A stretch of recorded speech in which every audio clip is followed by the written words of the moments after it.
Krishna Gopa Gopi Nath Shyam Kund Radha Kund Giri Govardhan ki jai, Vrindavan Dham ki jai, Mathura Dham ki jai, Navadvip Dham ki jai, Jagannath Puri Dham ki jai, Ganga Mai ki jai, Jamuna Mai ki jai, Tulsi Devi ki jai, Bhakti Devi ki jai, Sankirtan Yagya ki jai, Brihad Mridanga ki jai, Samaveta Bhakti Vrinda ki jai, Gaur Premanande Hari Hari Bol. All glories to the assembled devotees, Hare Krishna.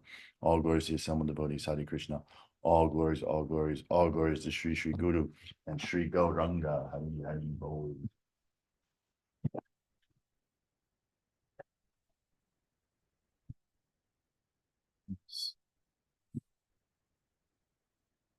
Krishna Padaya Krishna Prasthaya Bhutale Shrimati Bhaktivedanta Swami Iti Namane Namaste Saraswati Deve Gauravani Pachalini Nirvishesha Shunyavadi Paschatya Deshatadine. Hare Krishna devotees, today we are studying Srimad Bhagavatam, Canto 3, Chapter 2, Verse 13.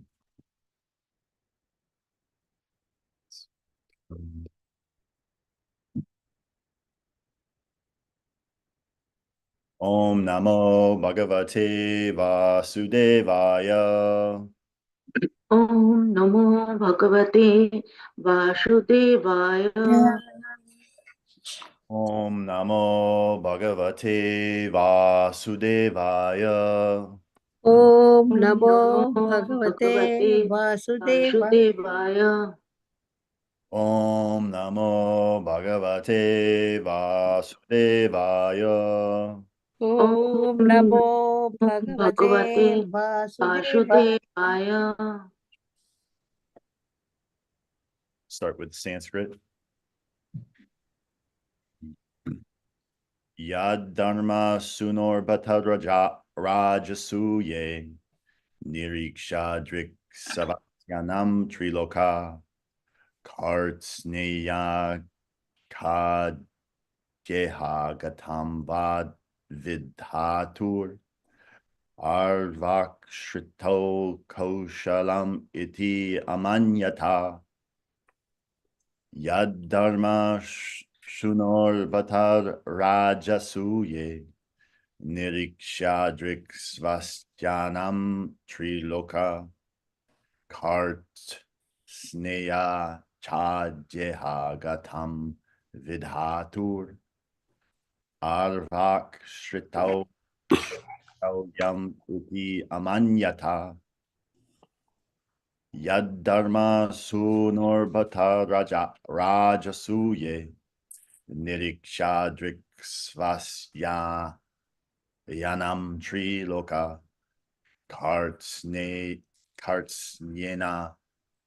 Chad Jeha Gatam Vidhatur Arvak Shrito Koshalam Iti Amanyata. Devotees, anyone would like to chant?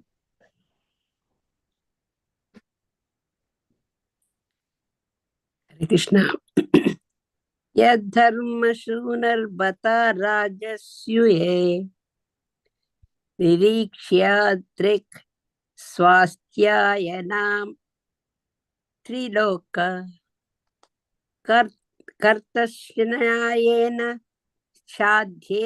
chadyeha gatam vidhatur arvak shrutu kaushalam iti amanyata.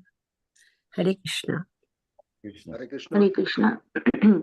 Go ahead, Mother. No, Prabhu, go ahead. Thank you. Yadharma sunarbata rajoshue nirikshaya drikshasta yanam triloka kartasneya chadyeha gatam vidatur arvak srutau kausalamiti amanyata. Hare Krishna. Hare Krishna. Yadharma shunarbata rajashuye nirikshadrik shwastatam nam trilokaha katsneya chadyaha gatam vidatur arvakshritau kaushalam itya amanyata.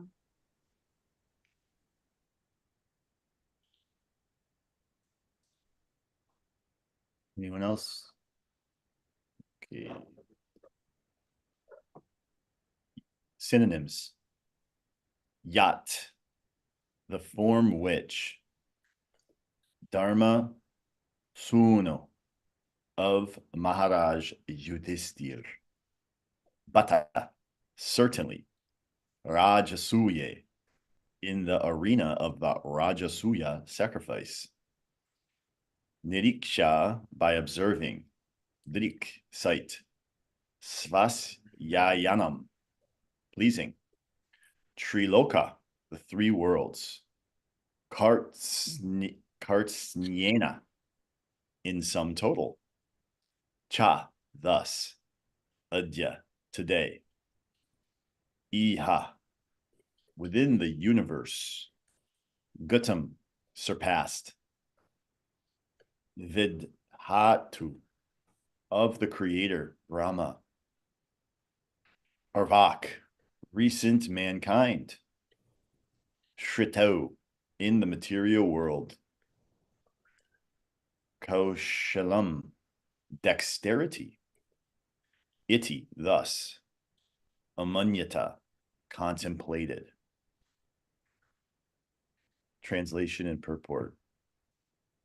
All the demigods from the upper, lower, and middle universal planetary systems assembled at the altar of the Rajasuya sacrifice, performed by Maharaj Yudhisthira. After seeing the beautiful bodily features of Lord Krishna, they all contemplated that he was the ultimate dexterous creation of Brahma, the creator of human beings. There was nothing comparable to the bodily features of Lord Krishna when he was present in this world. The most beautiful object in the material world may be compared to the blue lotus flower or the full moon in the sky. But even the lotus flower and the moon were defeated by the beauty of the bodily features of Lord Krishna. And this was certified by the demigods, the most beautiful living creatures in the universe.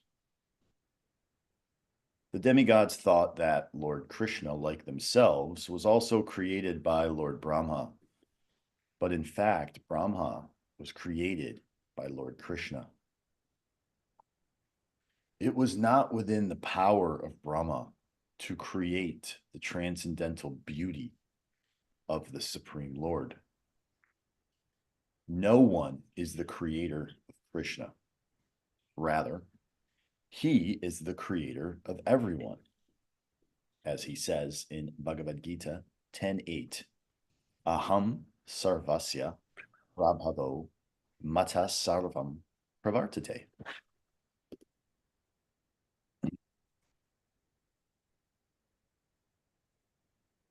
Om jnana timirandasya gananjana shalakaya chakshulun militam jena tasmai shri gurave namaha. Shri Chaitanya Manobhisham Shtapitam Jena Bhutale Svayam Rupa Kadamhayam Dadati Sva Padantikam. Jai Shri Krishna Chaitanya Prabhu Nityananda Shri Advaita Gadadhar Vas Adi Gaura Bhaktavinda. Hare Krishna, Krishna Krishna, Hare Hare, Hare Rama, Rama Rama, Hare Hare. Before I begin, I would like to ask for permissions and blessings from all the Vaishnavas and devotees here in attendance and across the whole universe, so that I can please speak something in line with Srila Prabhupada and the Parampara. Hare Krishna, thank you for coming, and let's read the verse just one more time here. All the demigods from the upper, lower, and middle universal planetary systems assembled at the altar of the Rajasuya sacrifice, performed by Maharaj Yudhisthira. After seeing the beautiful bodily features of Lord Krishna, they all contemplated that he was the ultimate dexterous creation of Brahma, the creator of human beings.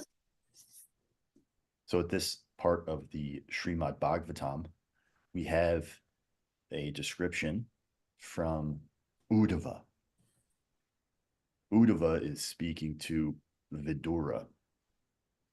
And Uddhava is known to be a highly advanced devotee and best friend of Lord Krishna, in the similar way as Arjuna. In fact, there's a whole section of the 11th canto in the Srimad Bhagavatam that is dubbed the Uddhava Gita, where Lord Krishna, on the pleadings of Uddhava, describes and explains in more detail many of the components that are in the Bhagavad Gita. And this is very instructive for us. And there's so many wonderful nectarian aspects of that Uddhava Gita. If anyone here in attendance has never seen that or had a chance to look through it, I think it's something like 700 verses starting in the 11th canto, which Srila Prabhupada did not actually do a full commentary on that because he had left his mortal pastimes here in this physical manifestation before he had an opportunity, or we could say before he, was able to give us the 11th canto. Although his guru, Srila Prabhupada's guru, Bhakti Siddhanta Saraswati, there's a commentary that he does on the Uddhava Gita, and there's many wonderful nectarian gems there. So if anyone would like to see that or check that out, you could look it up. So this verse, what we have is Uddhava describing... Is it in 11th canto, Prabhu? Yes. Yes, it's the 11th canto, and I believe it starts around chapter 7. Okay. So there's the chapter 7 is titled Lord Krishna Instructs Uddhava. And I don't know if that's exactly where it starts, but that's where it that's definitely a very potent description there. And this is where Uddhava was asking Krishna to take him back with him to the spiritual world, because he realized that Krishna was leaving, and he was very upset. In the same way here, like the prayers that we're getting and the descriptions that we're getting from Uddhava, even in this chapter, is really from a position of Uddhava's lamentation of separation from Krishna.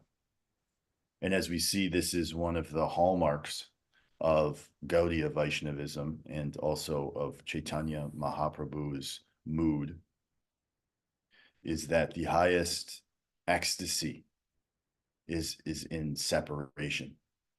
And I don't have any practical realization of this in my own self, but I have understood it from reading it and hearing about the philosophy from the Chaitanya Charitamrita of Chaitanya Mahaprabhu's mood, where he was constantly in this ecstasy. Chaitanya Mahaprabhu actually being a manifestation, or Krishna himself, but coming in the mood of a devotee and showing us what the highest form of ecstasy and love for Krishna looks like here in this material world. And here we have Uddhava, who is kind of in the beginning, he's like, in the beginning of this chapter, as it says in the first text of this chapter 2 that we're studying right now, Sri Shukadeva Goswami said, when the great devotee Uddhava was asked by Vidura to speak on the messages of the dearest Lord Krishna, Uddhava was unable to answer immediately due to excessive anxiety at the remembrance of the Lord. So this is something that we are, not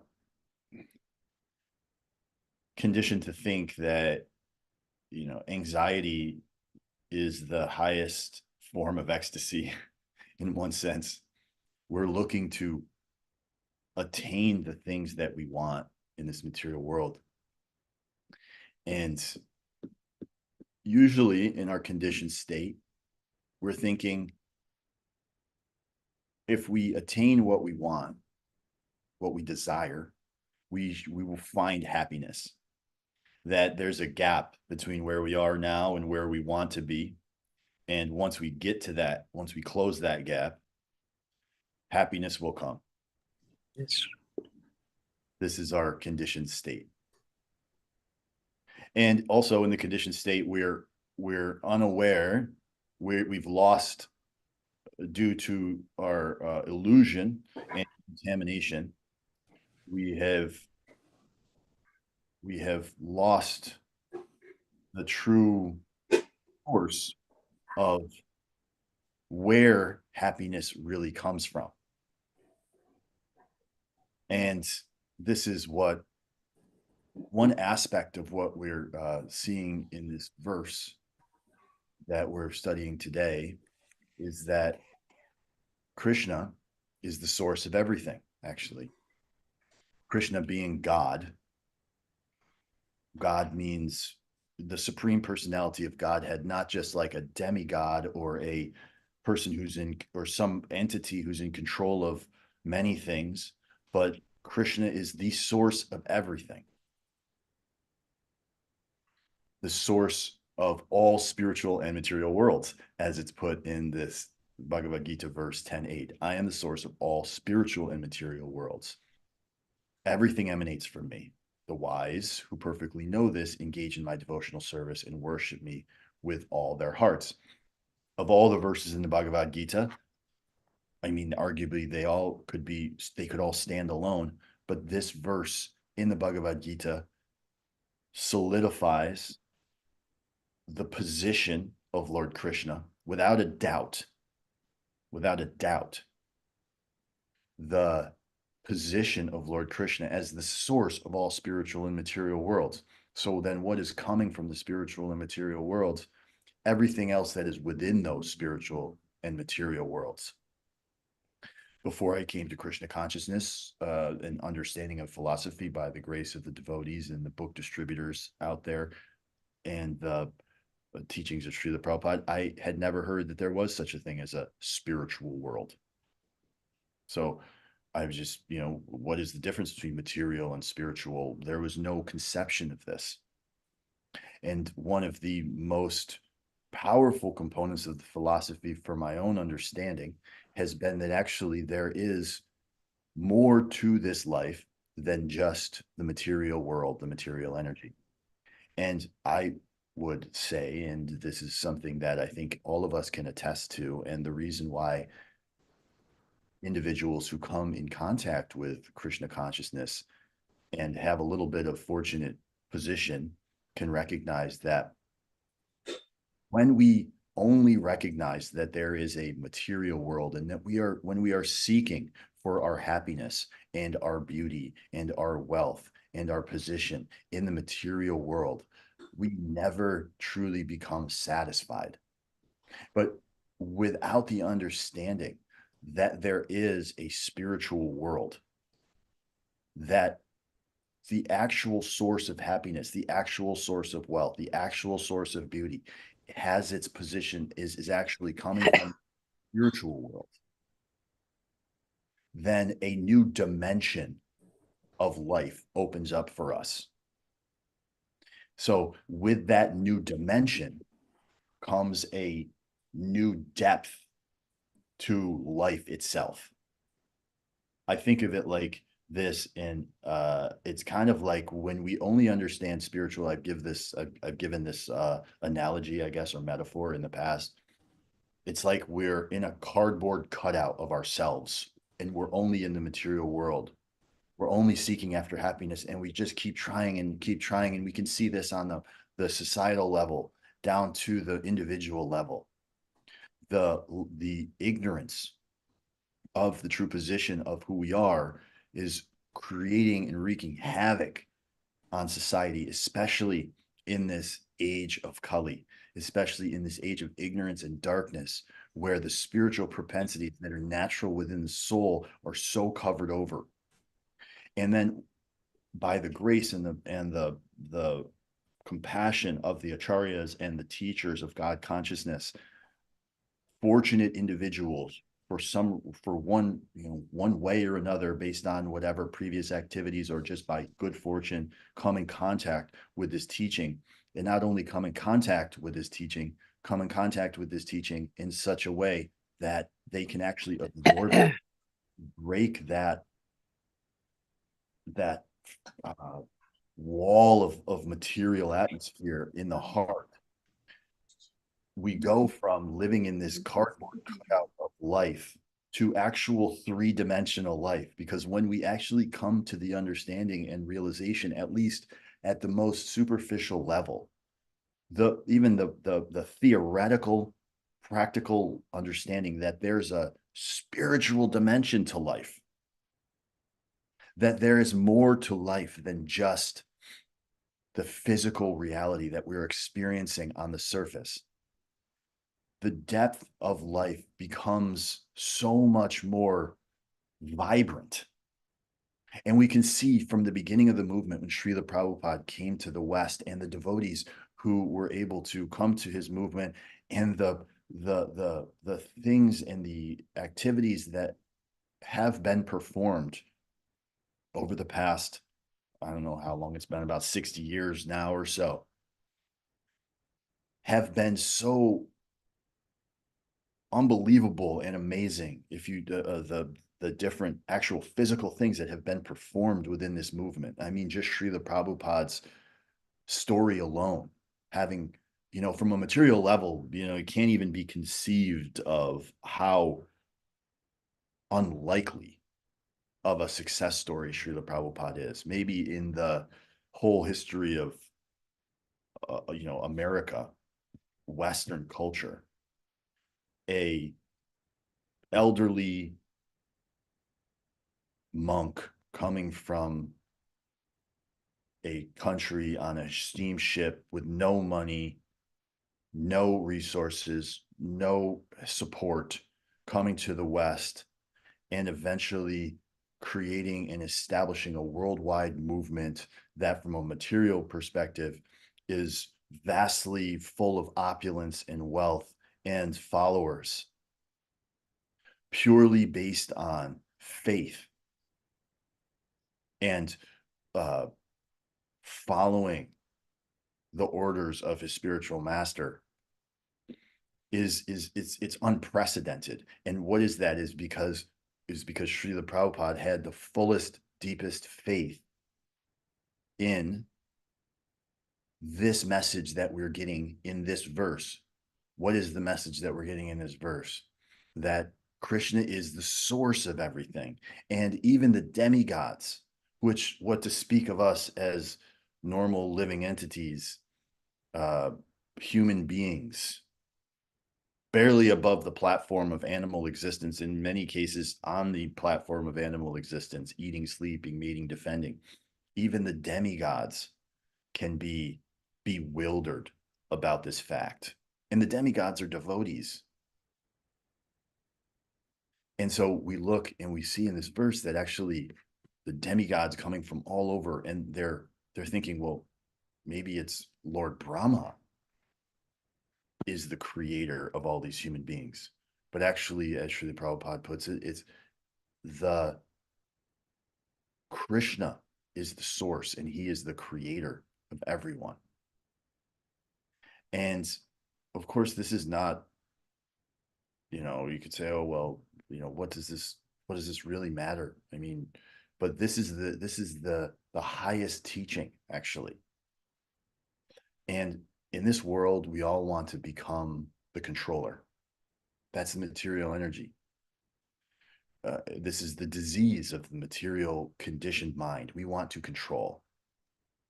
We're very fond of beauty, our own beauty in this material world, so-called beauty, wealth, power. This is what we call Maya. And we seek after it, but we can't actually get it in the material energy. We can't actually hold on to it. And we keep trying and trying. I think it was Albert Einstein that said the definition of insanity is attempting the same thing over and over, expecting a different result. So we attempt myriads of different material. We try to organize the material energy so that we can control it, hold on to it. And we're so stuck on this that even if when we come to Krishna consciousness, a lot of times we still try this. But ultimately we can't have permanent anything in the material world. Because the material world, by its nature, as Krishna puts it in the Bhagavad Gita, dukkhalayam ashashvatam. Dukkhalayam ashashvatam. That means miserable and temporary. One might say, well, that's pessimistic. That's pessimistic. And in one sense, it is pessimistic. And we, as Prabhupada has so many times told us in so many lectures and so many purports, he was clearly pessimistic about this material energy. And actually, it's not pessimistic if we have the other side of it, as I've started to allude to previously.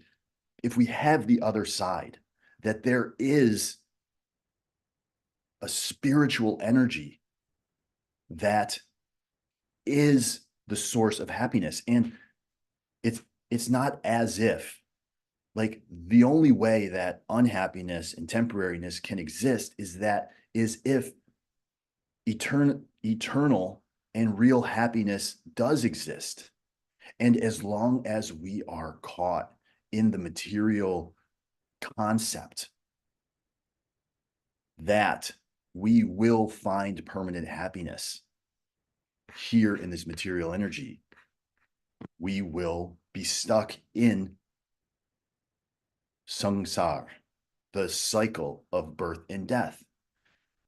The Bhagavad Gita tells us that every living entity is a eternal spirit soul. And that eternal spirit soul is inside of a body. So many different types of body, 8.4 million different types of bodies. And we get those bodies based on what we deserve and what we desire. But no matter what we do in this, if we get a body and we're born in this material energy, that means we have to suffer what? Birth, death, old age, and disease. So what Srila Prabhupada and the Acharyas and Krishna and the Srimad Bhagavatam and the Bhagavad Gita and all of the devotees who have come to this material world are telling us is that look towards something deeper. Utilize this human form of life for something more than what is just on the surface, just the eating, sleeping, mating, and defending that all the other 8.4 million species of life are engaging in. We as human beings have a very unique opportunity. And we have a very unique opportunity, especially in this age of Kali. The age of Kali means hypocrisy and quarrel. There's 4 different cycles of time in the Vedic understanding. Time, we think in the Western world, we're taught to understand that time is linear. It starts at one point and it ends at another. In the Vedic understanding of time, is that time is circular. Everything happens in cycles. And we can see in our life that time is practically circular. Things happen in cycles. Spring, summer, fall, winter. When there is day, there is night. There's, so the Vedic understanding, we're in this age of Kali. In this age of Kali, we're covered in this darkness. But specifically here, right now, Chaitanya Mahaprabhu and the chanting of Hare Krishna, Krishna Krishna, Hare Hare, Hare Rama, Rama Rama, Hare Hare. Sankirtan has been given to us to be the ray of light, the shelter for us to break out of our materialistic conception of life, where in other ages, cycles, yugas, although the consciousness of human beings is spiritually more elevated in the other time cycles outside of Kali Yuga, the approach of God consciousness requires a much more severe austerity and tapasya. Tapasya is what we have to undergo to break free from the contamination. So we're getting a different picture in the Srimad Bhagavatam and in what we understand in Krishna consciousness. They're asking us to come to the light. What is the light? The light at the highest level is the understanding that is in this verse that Krishna is the source of everything. Krishna is the source of all beauty. Our endeavor in this material energy, no matter how much Botox we get, no matter how much plastic surgery, no matter how much wealth we acquire, no matter how much control we have, no matter how many businesses or organizations we are in control of, Kala, time, will erode that. And in one sense, it's like imperceptible as it's happening, but we can look back and see that these things break down. And even though we see this is happening mostly outside of ourselves, but we see that throughout history, no one has ever been able to hold on to wealth, beauty, power, fame, anything. No one. Yet we still fight for this. And that's why we stay attached to this Srimad Bhagavatam, to keep breaking down these contaminations that we have in our hearts.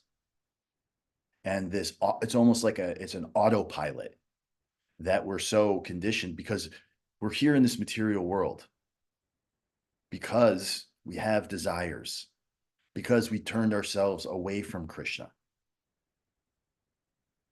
So the enviousness of Krishna, the desire to control, the desire to dominate, these things are inherent in all of us because we are here. And when we say inherent, actually it's not inherent because the soul is pure.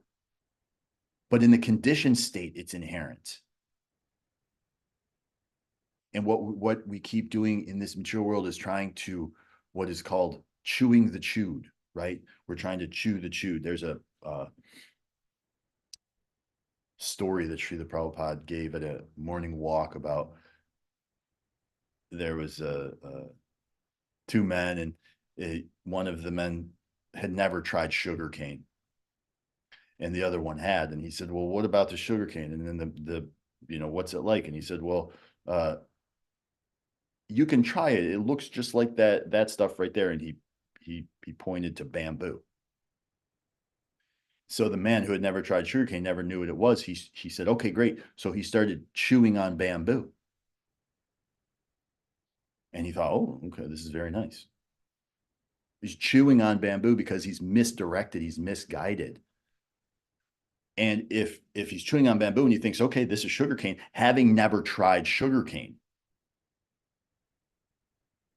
he ends up missing the real value. And this is what's happening with us. So we see that this is our position. And even the demigods can be bewildered like this. And this is why what another basic fundamental aspect of Chaitanya Mahaprabhu's message is Trinad Api Suni Chena. We should be more humble than a blade of grass and more tolerant than a tree. How can we do this? It is very difficult practically for us to do this, although it is so very simple in its direction. We are inherently puffed up about our position and in illusion. And when we are centered around what is described in the Bhagavad Gita, I, me, and mine, we are caught up in the illusion. And we can understand that Krishna is the source of all pleasure. Krishna is the enjoyer. Krishna is the source of our happiness. Krishna is the source of our beauty. In one sense, that's kind of a relief. When we are in a sober state of consciousness, we can recognize that we don't have to try so hard to be the enjoyer. We don't have to try so hard to be beautiful. We don't have to try so hard to get wealth. Another interesting, story about wealth. We're seeking after wealth. We're trying to get it. And, if you would ask someone, well, why do you want it? Why do you want wealth? Most people, they say, okay, well, they want the prestige that comes along with wealth, but they want to be able to sit around and not have to do anything. But to be able to, just to have to do anything on anyone else's terms, and I don't have to work. But ultimately, you don't have to work. You just get by and don't work so hard and not have to collect so much wealth. So people are in such illusion around this. And the more we try to control, the more we try to be beautiful, the more we try to control and seek power, the more entrapped in the complexities of the material energy we become. And this, as described, this perpetuates our term, so to speak, our prison term in this material energy. And those of us who are here, we're listening, we've come to the fortunate position to be able to have some level of intelligence around, well, not so much intelligence, but some sort of, intelligence is one thing, but attraction to this message. And despite so many difficulties that I know for myself in my own consciousness and in the consciousness that is conditioned over lifetimes and lifetimes and lifetimes to try to seek after beauty and happiness and wealth in the material world, if we can hold on to the message that Krishna is the source of everything. Krishna is the source of power, the source of beauty, the source of transcendental pleasure. Then we can work towards ending this term of suffering that we ultimately have to endure in this material world that we are taking for pleasure. We're chewing on the bamboo plant, thinking this is very nice. And the simple directions and the simple guidance of chanting the holy name, recognizing our own propensity to be puffed up,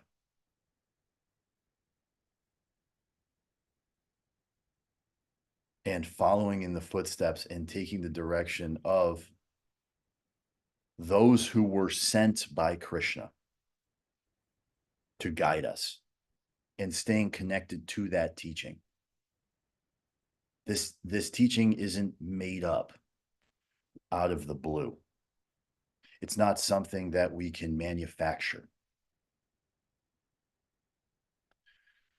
It's not something that we can do on our own. It is required that it does require endeavor on our part. It does require taking the actions and consciously choosing, turning towards Krishna. But it is given in parampara. It is given in disciplic succession. Parampara means one after another. It is handed down. And as soon as we think that we can manufacture our own philosophy, that we can speculate about this or about that, we become further and further illusioned. And this is more manifestation of our own desire to control.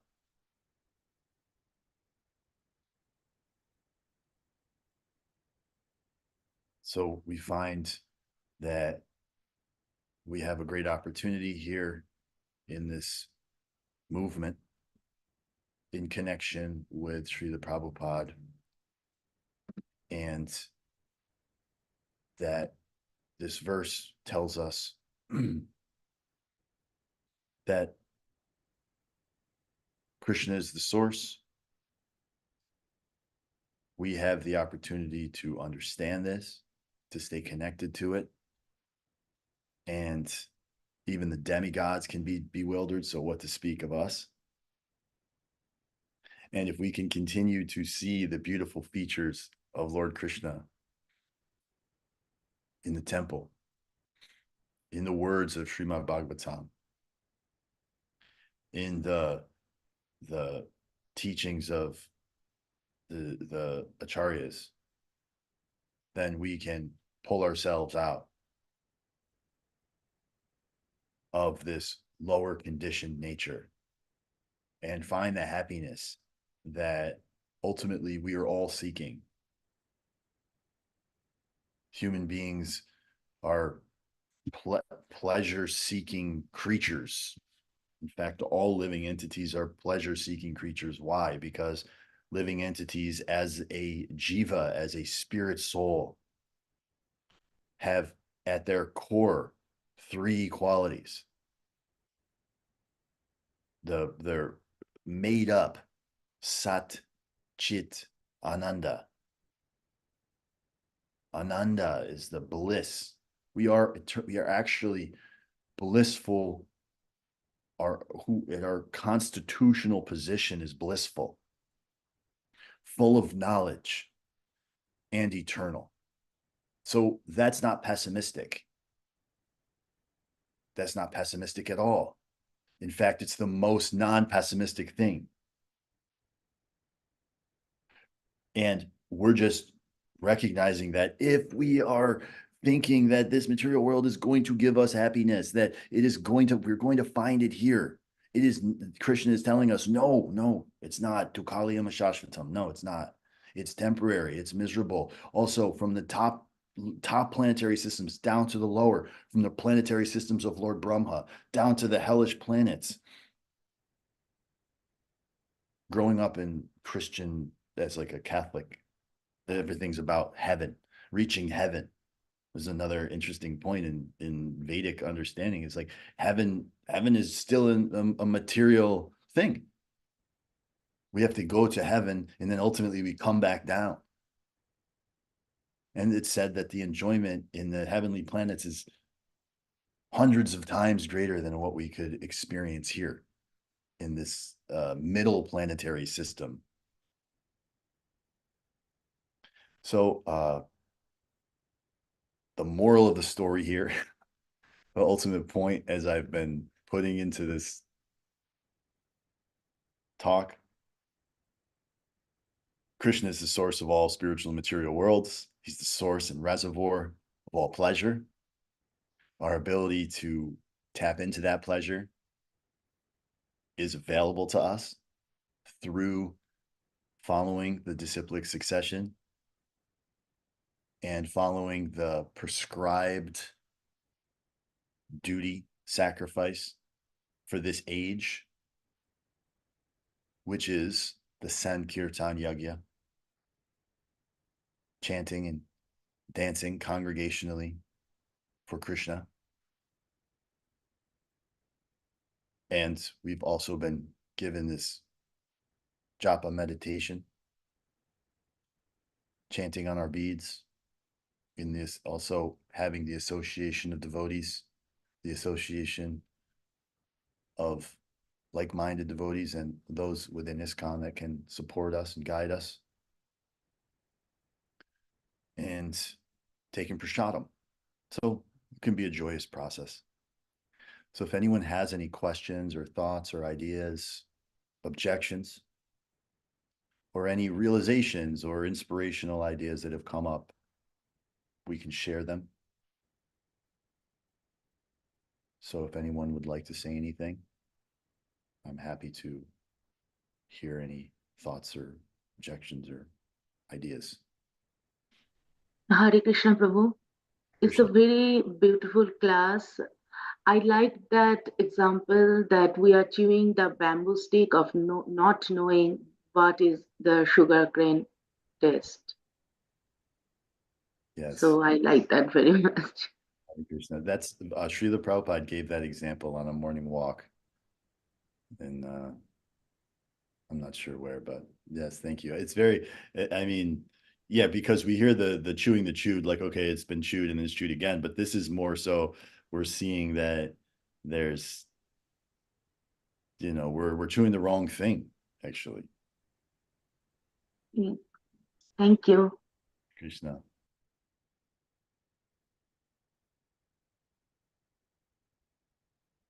Thank you very much, Prabhu. Very nice class. And now nobody and nothing is equal to Krishna. That was the thing. Like he was saying that, you know, Aishwaryasa Samaglasya Viryasya Sosya Jnana Vairagya Soschaiva Sannam Bhagaitingana. So he has all the 6 opulences. And nobody can compare to that. Suppose if I have one good quality, I may not have all the good qualities. One, at least one, if I have also, I will be happy. So I don't know. So what I'm saying is we human beings, we think, oh, we are also like that. No. The 6 opulences he has, who can have like that? If at all if I have that one or half, we can have, but not all of them. So we cannot compare to Krishna, beauty, everything, wealth and everything. So knowledge. So how can we compare to Krishna? Nothing, we cannot. And the way he says, I am Kala, I am time. He says all the Bhagavad Gita, Bhagavatam, he says, I am time, I am this, I am that. Still we are not understanding. Still we think, no, what is time? It's not a big deal. But if we really think, really read Bhagavatam or Bhagavad Gita, we realize that what is that means. So more and more I listen to Bhagavatam every day, morning. My day starts with that. And the more and more I listen to, this much only it goes into my brain, I think. I'm trying to get all that, but it's impossible. And the way Prabhupada wrote all these books, we cannot imagine to him. He's our Guru. And Guru is like Krishna. They say Guru is like Krishna, and he's like that. He was writing all those books day and night. Can we do that? No, nothing. I don't think so. I cannot do that. If anybody can do, I don't know, but I cannot do that. Reading those books were taking time.